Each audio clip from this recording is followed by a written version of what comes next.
palabra debe salir del corazón, no de los distintos agregados psíquicos que llevamos dentro. Con profundo dolor me doy cuenta que cuando alguien habla, la palabra sale desgraciadamente, no de las profundidades del ser, sino de entre el fondo de cualquier agregado psíquico inhumano. Si la palabra brotara exclusivamente de la esencia, no habría nada que objetar, sería pura, perfecta. Pero las gentes tienen los agregados psíquicos muy desarrollados. Es decir, no nace la palabra de la esencia pura, no brota del ser, surge de entre cada botella, deviene de entre el fondo de algún yo, y por ello no es espontánea, no es pura, no produce un efecto creador. Por lo común la palabra entre las entrañas de tal o cual agregado psíquico, ya sea de envidia, ya sea de ira, ya sea de amor propio, ya sea de orgullo, de egoísmo, de autosuficiencia, de autoimportancia, de engreimiento, de ambición, etcétera. Mas nunca con dolor veo que surja la palabra espontánea, brotada de entre las entrañas del ser, y esto es lamentable. Cuando la palabra surge de entre las profundidades del ser, está llena de plenitud y de belleza interior. Mas cuando la palabra surge de entre las entrañas de tal o cual agregado psíquico, está condicionada por el mismo, no tiene elasticidad, no tiene ductibilidad, no goza de plenitud, no es íntegra y produce en el ambiente discordias, problemas de toda especie.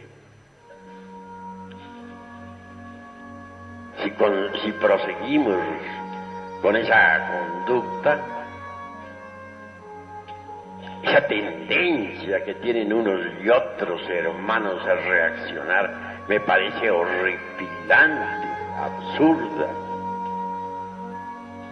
No son dueños de sus propios procesos psicológicos, y eso es gravísimo.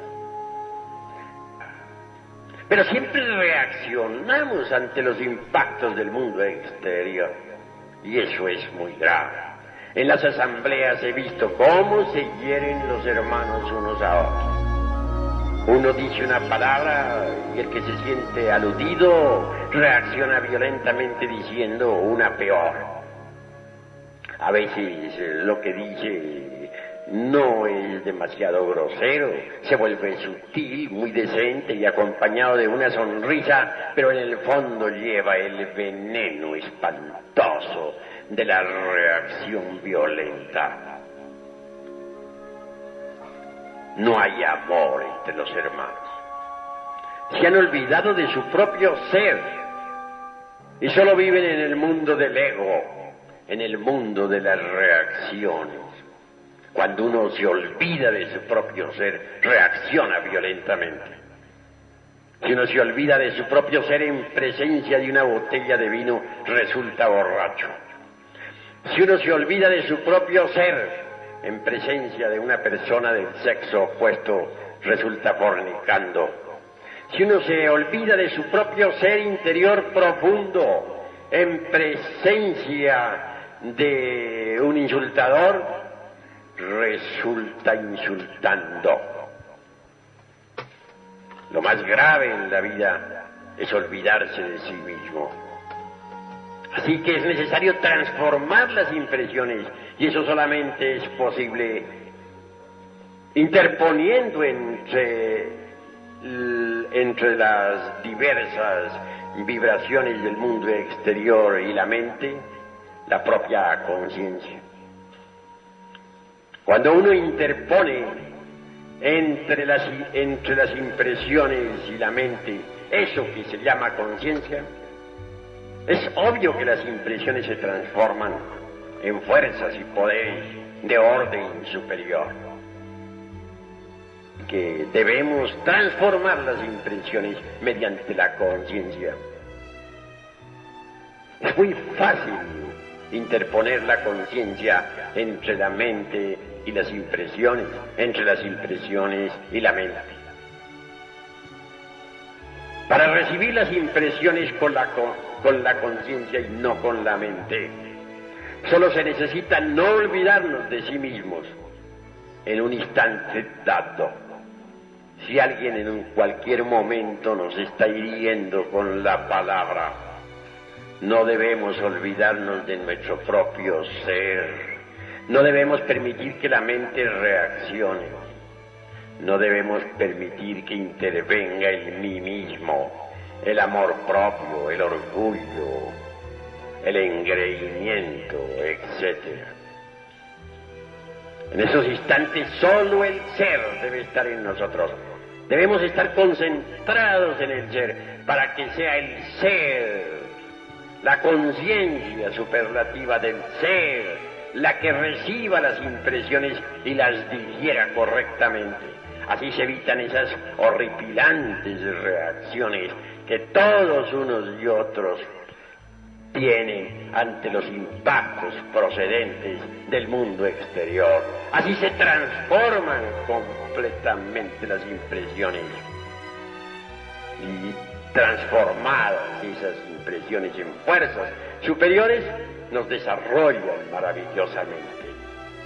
Amigos, repito, cancelen de una vez esa horripilante tendencia que tienen a reaccionar. Si alguien dice algo, que lo diga, pero ¿por qué tiene que reaccionar su vecino? Cada cual es libre de decir lo que quiera. En cuanto a mí atañe, afirmo lo que tengo que afirmar.